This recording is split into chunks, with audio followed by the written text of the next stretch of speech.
আসসালামু আলাইকুম। মুনতাহাস মম লাইফস্টাইল চ্যানেলে আপনাদের সবাইকে ওয়েলকাম করছি আমার নতুন একটি ব্লগ ভিডিও দেখার জন্য। কাছে এবং দূরে যে যেখান থেকে আমার ভিডিওটি দেখছেন আশা করি সবাই অনেক ভালো আছেন। আমরাও আলহামদুলিল্লাহ অনেক ভালো আছি। এই তো আজকের ভিডিওটা সকাল থেকে শুরু করলাম। সকালে ঘুম থেকে উঠেই সোজা কিচেনে চলে আসি। যেহেতু এখন বাসায় মেহমান আছে তাই একটু তাড়াহুড়ো করে রান্নাগুলো করে নিতে হয়। তো ঘুম থেকে উঠে আর দেরি না করে সোজা কিচেনে চলে যাই।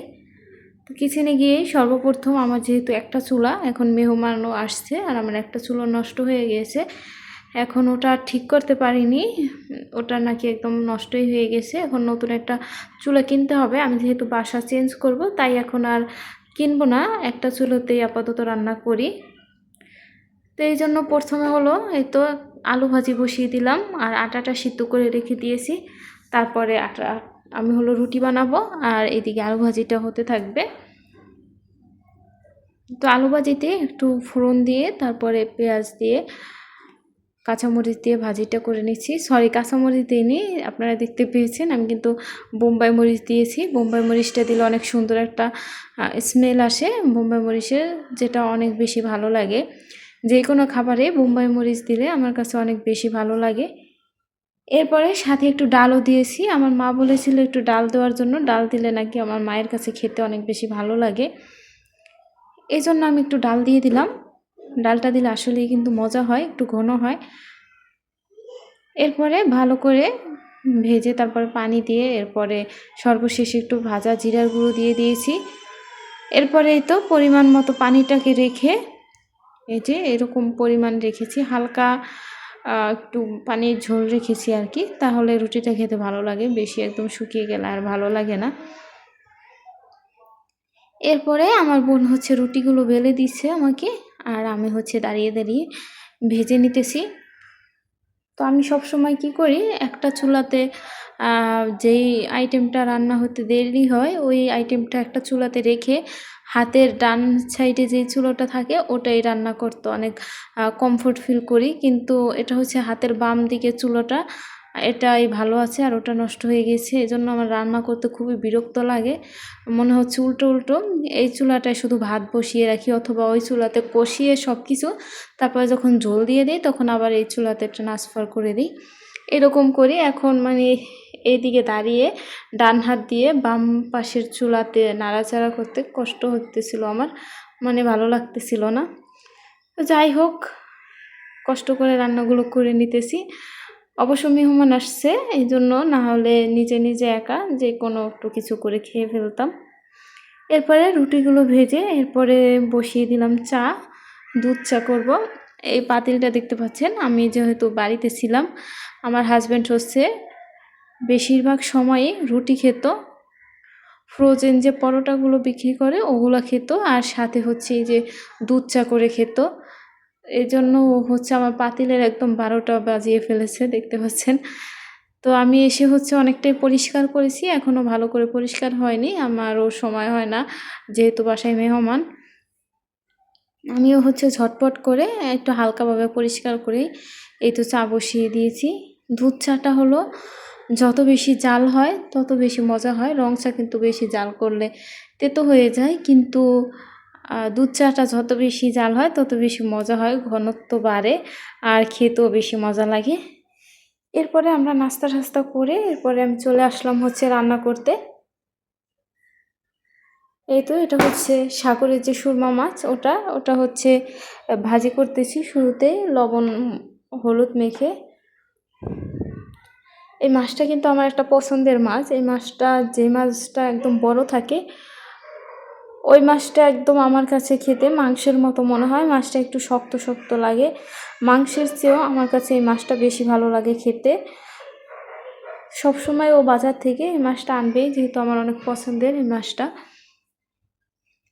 তারপরে আমি হচ্ছে কলা বের করেছিলাম, কলাটা হয় ভর্তা করব না হয় ভাজি করব, কিন্তু আমার মা সেটা করতে দেয়নি। মা বলতেছে এত আইটেম করতে হবে না একটা চুলাতে। আমাকে বলল যে কলাগুলো দিয়ে তারপরে মাছটা রান্না করে ফেলতে। আমি বলতেছিলাম এই মাছ দিয়ে কলা রান্না করলে ভালো লাগবে। মা বলতেছিল রান্না করে দেখ, ভালোই লাগবে। এই মাছটা থেকে যেহেতু একটা ঘ্রাণ আসে সুন্দর। আমি হচ্ছে এই কলাটা দিয়ে শুধুমাত্র ইলিশ মাছ দিয়েই খাই। যখন ইলিশ মাছ দিয়ে রান্না করি তখন আমার কাছে মাছের থেকে কলাটা খেতে বেশি ভালো লাগে, কারণ একদম মাছটা আর কলাটা আমি একসাথে দিয়ে ভালো করে কষিয়ে তারপরে রান্না করি। এতে করে মাছের যে ঘ্রাণটা ওটা কিন্তু কলার ভিতরে ঢুকে যায়, আর কলাটা বেশি কষানোর কারণে অনেক বেশি মজা হয়। তো যাই হোক, আজকের তরকারিটা অনেক বেশি মজা হয়েছিল। এরপরে এই তো আমি হচ্ছে শুটকি ভর্তা করব। এই জন্য প্রথমে শুকনা মরিচটা ভেজে নিয়েছি। শুকনা মরিচটাকে দিয়ে কিন্তু মা হচ্ছে কলা ভর্তা করবে। এই কলাগুলো হচ্ছে পচে যাচ্ছে, এই জন্য মা বলতেছিল কলাটা ভর্তা করার জন্য। শুকনা মরিচ দিয়ে মা কলাটা ভর্তা করেছিল। আর কাঁচামরিচ আর রসুন যে ভেজে নিতেছি আর পেঁয়াজ, এটা দিয়ে হলো আমি চাপা শুটকি ভর্তা করব। আমার ভর্তার ভিতরে সবচেয়ে বেশি, আর শুটকির কথা যদি বলি, সবচেয়ে বেশি চাপা শুটকি আমার পছন্দ। অন্য যে কোনো শুটকি আমার তেমন বেশি ভালো লাগে না।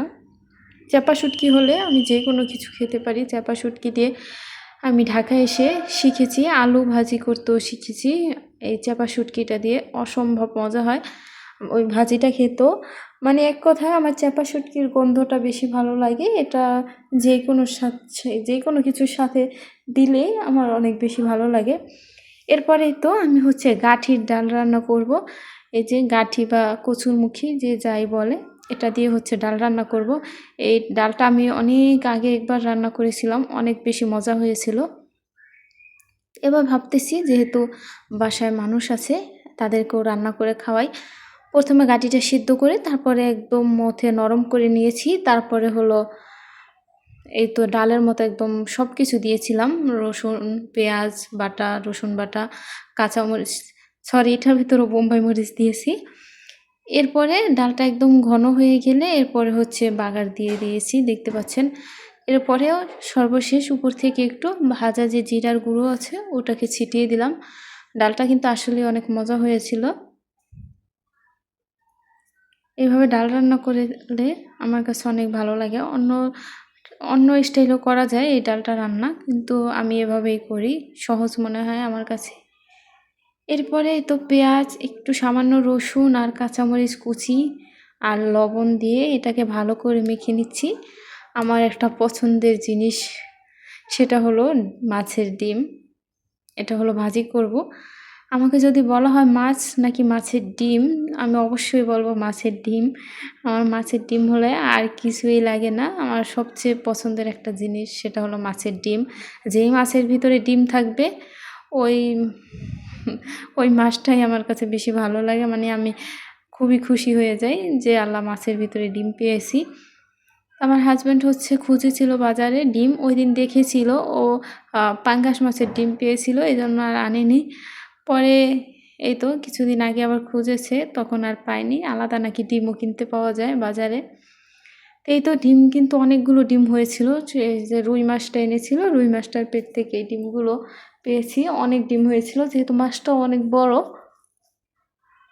তো আমি হচ্ছে ডিমটাকে ভালো করে উল্টে পাল্টে তারপর লাল লাল করে ভেজে নিতেছিলাম।